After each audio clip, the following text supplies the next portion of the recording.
और सुधांशु नाम के दो भाई थे। दिलीप की शादी कावेरी के साथ हुई और सुधांशु की शादी माया के साथ।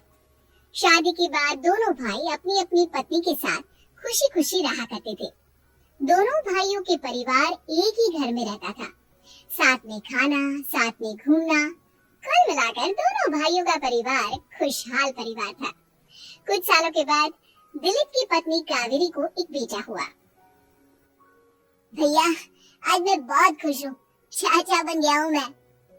हाँ भाई साहब, इस बच्चे के घर में आने से तो रौनक आ गई है। मैं सबको बताऊंगी कि मैं तो चाची बन गई हूँ, चाची।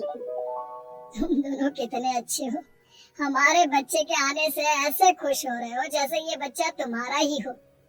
बस भैया, अब आपका बेटा इस दुनिया में आ गया ना, हम भी कोशिश करेंगे कि हमारा भी बच्चा जल्दी से इस दुनिया में आ जाए। और फिर आपका और हमारा बच्चा दोनों मिलकर दिन भर घर के आंगन में खेला करेंगे। कितना मजा आएगा ना। सच कहती हूँ माया, मैं भी उसी दिन का इंतजार कर रही हूँ जब तुम्हारी भी गोद भर जाएगी और मेरे बेटे को एक छोटा भाई या बहन मिल जाएगी। 1 साल बीत जाता है। दिलीप और कावेरी का बेटा अब 1 साल का हो चुका था, लेकिन सुधांशु और माया की कोई औलाद नहीं होती। माया, लगता है कि हमारी जिंदगी में बच्चे का सुख ही नहीं है। ऐसा क्यों कहते हैं? दिलीप भाई साहब का बेटा भी तो हमारा ही बेटा है ना। तुम्हारी बात बिल्कुल ठीक है माया, लेकिन फिर भी हमारा खुद का एक बच्चा होता तो कितना अच्छा होता। हाँ, कावेरी भाभी भी हमेशा कहती है उन्हें अपने बेटे के लिए एक छोटा भाई या बहन चाहिए। लेकिन देखिए ना, हमारी तो किस्मत ही कितनी खराब है। हमारे तो सारे ट्रीटमेंट भी फेल हो चुके हैं। डॉक्टर ने भी साफ साफ कह दिया है कि तुम कभी माँ नहीं बन सकती। वही तो सुधांशु, बहुत बुरी किस्मत है हमारी। लेकिन माया, हम अपनी किस्मत को इतना क्यों कोस रहे हैं? हम दिलीप भाई साहब के बेटे को अपने बेटे की तरह ही प्यार कर सकते हैं ना। हाँ जी, बिल्कुल सच कहा। मैं भी वैसा कर सकती हूँ, चाची हूँ। उसी छोटी माँ का प्यार नहीं दूंगी क्या? कुछ दिनों के बाद दिलीप का एक दोस्त दिलीप से मिलने के लिए आता है। अरे क्या बात है दिलीप, बधाई हो बधाई। और घर तो काफी बड़ा है तुम्हारा। वैसे तुमने अपने बेटे के बारे में क्या सोचा है? भैया, और क्या सोचेंगे, बस उसे पढ़ा लिखा कर अफसर बनाएंगे, उसकी पढ़ाई पर खर्च करेंगे। अरे भाभी, आपकी तो इतनी सारी प्रॉपर्टी है, आपको किस बात की चिंता? ले देकर एक बेटा ही तो है। अरे नहीं दोस्त, तुम गलत समझ रहे हो। इस घर में मैं और मेरा छोटा भाई दोनों रहते हैं। इस घर का आधा हिस्सा मेरे छोटे भाई का है। अच्छा, कितने बच्चे हैं तुम्हारे छोटे भाई के? भैया, उनके साथ में कुछ प्रॉब्लम है। मेरी देवरानी कभी माँ नहीं बन सकती। अरे फिर किस बात की चिंता? अरे मैं तो कहता हूँ अपने बेटे के भविष्य के बारे में सोचिए ही मत। बस ये घर उसके नाम करवा दीजिए। देखिए, आपके भाई का भी कोई बच्चा नहीं है तो सब कुछ आपके बेटे को ही मिलना चाहिए। लेकिन ऐसा करना क्या सही होगा? अगर उनका बच्चा नहीं है तो क्या हुआ? ये घर आधा उनका है, उनकी जो मर्जी है वो करें। अरे कैसे बात करते हो? उनकी कोई औलाद नहीं है, वो क्या करेंगे प्रॉपर्टी अपने नाम रखकर? हाँ, वैसे भाई साहब आपकी बात तो बिल्कुल सही है। अब जो कुछ भी है वो हमारे बेटे का ही तो है। आखिर वही तो इस घर के वंश को आगे बढ़ाएगा। मैं कल ही देवर जी से बात करती हूँ। अगले दिन सुधांशु और माया, इधर आओ। तुम दोनों से बहुत जरूरी बात करनी है मुझे। बताइए ना भाभी, क्या बात है? आपको कहीं जाना है तो आप अपने बेटे को मेरे पास छोड़कर जाइए। मैं ही पूरा दिन रख लूंगी उसे। अरे नहीं माया, वो तो मुझे पता है। मैं किसी और चीज के बारे में बात करना चाहती हूँ। बताइए ना भाभी, क्या बात है? देखिए देवर जी, आपका कोई बच्चा है नहीं, लेकिन मैं जानती हूँ कि आप हमारे बेटे को अपने बेटे की तरह ही प्यार करते हैं। भाभी, बेटे की तरह नहीं, वो हमारा ही बेटा है। मेरे लिए तो वो मेरा ही बच्चा है। वही तो फिर क्यों ना ये सारी प्रॉपर्टी हम मेरे बेटे के नाम करवा दे, क्योंकि तुम्हारा हो या मेरा, हम सबका एक ही तो है बेटा। लेकिन भाभी, अभी तो वो सिर्फ 1 साल का है। अभी से प्रॉपर्टी उसके नाम करवाने का क्या मतलब है?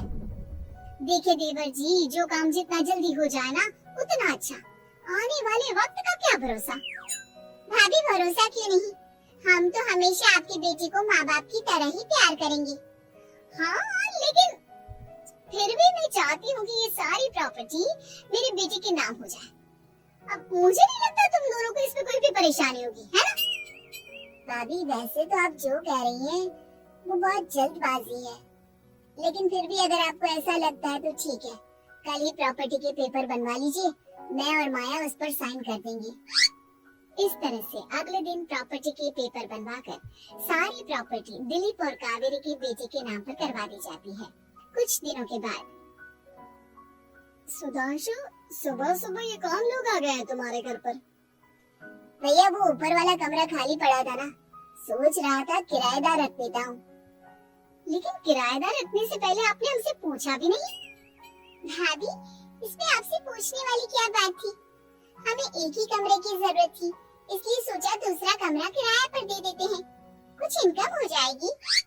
अरे माया, ये सारी प्रॉपर्टी अब मेरे बेटे के नाम पर है और यहाँ पर जो कुछ भी होगा उसके लिए तुम्हें मेरी या दिलीप की परमिशन तो लेनी पड़ेगी ना। हाँ सुधांशु, तुम्हारी भाभी ठीक ही तो कह रही है। अब देखो तुमने खुद अपने हाथों से ये प्रॉपर्टी हमारे बेटे के नाम की है, वह भी बहुत छोटा है, तो इस घर से रिलेटेड सारे फैसले तुम्हें हमसे पूछ कर लेने चाहिए। भाभी हमें तो लगा था कि आप हम लोगों से बहुत प्यार करती हैं, लेकिन आप तो हमारे साथ भेदभाव करने लगी। अरे इसमें भेदभाव करने वाली क्या बात है? और मैंने कौन सा तुमसे कुछ गलत मांग लिया? अरे ले देकर मेरा बेटा इकलौता इस पूरे वंश का वारिस है, सब कुछ उसके नाम है। तुम्हें इस बात से जलन क्यों हो रही है? भाभी माया को जलन नहीं हो रही, वो तो बस ऐसे ही कह रही थी। सब जानती हूँ मैं, इसकी खुद की तो कोई औलाद पैदा नहीं हुई, बस इसीलिए जब देखो तब मेरे बेटे पर बुरी नजर डालती रहती है।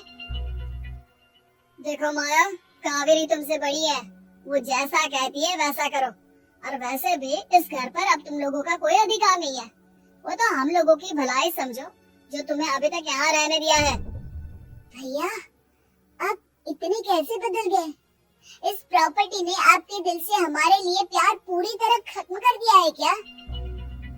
इसी तरह वक्त बीतता जाता है और देखते देखते दिलीप और कावेरी का बेटा प्रणव 25 साल का हो जाता है और उसकी नौकरी लग जाती है।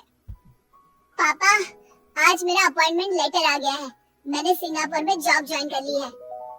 लेकिन प्रणव, विदेश में नौकरी करने जाने से पहले तुम्हें कम से कम अपने मम्मी पापा से एक बार पूछना चाहिए था ना। इसमें पूछने वाली क्या बात है माँ, मैं सिंगापुर जाकर जॉब करना चाहता हूँ तो करना चाहता हूँ। देखो प्रणव, हमने तुम्हारे लिए इतनी सारी प्रॉपर्टी यहाँ पर रखी हुई है, उन सब का क्या होगा? यहाँ रहो, बिजनेस करो। सॉरी पापा, मैं यहाँ रहकर कोई बिजनेस नहीं करने वाला, और ये जितनी भी प्रॉपर्टी आपने मेरे लिए संभाल कर रखी है ना, ऐसे ही किसी को दान में दे दीजिए, क्योंकि मैं सिंगापुर से वापस इंडिया आकर कभी नहीं रहने वाला। दिमाग खराब हो गया है तेरा, जानता नहीं तेरी वजह से हमने तेरे चाचा चाची से लड़ाई करके पूरा घर तेरे नाम करवा दिया था। हाँ तो ऐसा करने से पहले आपको सोचना चाहिए था ना। और मम्मा, मैं तो वैसे भी उस वक्त 1 साल का था, मेरा इस मैटर से कोई लेना देना नहीं है। कैसी बात कर रहा है ये लड़का? अरे तेरी वजह से अपने छोटे भाई से दुश्मनी लेकर बैठा हूँ मैंने तो उसे घर से भी निकाल दिया। जानता नहीं तू, बाजू वाले घर में एक छोटा सा कमरा किराए पर लेकर रहते हैं तेरे चाचा चाची, और ये सब मैंने तेरे लिए किया। देखिए पापा, आपने जो कुछ भी किया अपने लिए किया, मैंने आपसे कब कहा था कि मुझे ये प्रॉपर्टी और घर चाहिए? और वैसे भी अपने भाई के साथ इस तरह का बिहेव करके आपने कोई अच्छा काम तो किया नहीं। तू सही कह रहा है बेटा, हमने तेरे चक्कर में अपने छोटे भाई जैसे देवर और बहन जैसी देवरानी को इस घर से निकाल दिया। बहुत बड़ी गलती हो गई मुझसे। ठीक है मॉम, तो अब आप अपनी गलती सुधारो, लेकिन मुझे तो फॉरेन जाना है, मैं वहीं जाऊंगा। अब आगे क्या करना है ये आपका डिसीजन है। और प्रणव सिंगापुर जॉब करने के लिए चला जाता है। कुछ दिनों के बाद जब दिलीप और कावेरी को अपनी गलती का एहसास होता है, तो वो सुधांशु के घर पहुंचती है। सुधांशु, माया, हमें माफ कर दो, हमसे बहुत बड़ी गलती हो गई। क्या हुआ भाभी? आज इतने सालों के बाद अब हम गरीब लोगों के घर क्या करने आई हैं? भाभी, हमने तो खुशी खुशी अपने भतीजे को सब कुछ दे दिया, अब हमारे पास कुछ भी नहीं बचा है। भाई मुझसे बहुत बड़ी गलती हो गई, जो तेरे जैसे भाई को मैंने प्रॉपर्टी के चक्कर में घर से निकाला, और जिसके लिए मैंने ये सब कुछ किया वो खुद ही विदेश चला गया। भैया भाभी, जिस बेटे के लिए आपने हम लोगों को इतनी तकलीफ दी, आपस के प्यार को बिगाड़ा, जब वही आपसे दूर चला गया तो आपको इस बात का एहसास हुआ। लेकिन माफ कीजिए, अब हम आपके साथ रहने के लिए उस घर में नहीं आ सकते। नहीं नहीं माया, ऐसा मत कहो, मुझसे बहुत बड़ी गलती हो गई, प्लीज वापस चलो, मैं वो घर फिर से तुम्हारे नाम कर देती हूँ। भाभी, मैं उस घर का क्या करूँगी? किसके लिए? मेरा कोई बच्चा नहीं, मैं तो बस जिंदगी भर आप लोगों के साथ प्यार से रहना चाहती थी, प्रणव को अपने बेटे की तरह प्यार करना चाहती थी, लेकिन आपने मुझसे वो अधिकार छीन लिया। भाभी और भैया, एक सवाल पूछना चाहता हूँ आप लोगों से। जो बच्चा कुछ ही दिन पहले दुनिया में आया हो, जिस बच्चे के भविष्य का आपको पता ही ना हो, उसके लिए अपने पुराने रिश्तों को तोड़ देना, अपने सगे रिश्तेदारों से दुश्मनी मोल लेना, उनके साथ झगड़ा करना, उनकी बेइज्जती करना, क्या ये सही है? कम से कम हमें सही वक्त का इंतजार तो करना चाहिए ना। सिर्फ प्रॉपर्टी के लिए अपने सगे भाई को घर से निकाल दिया, वो भी अपने 1 साल के बेटे के लिए। क्या ये वाकई में सही था? जवाब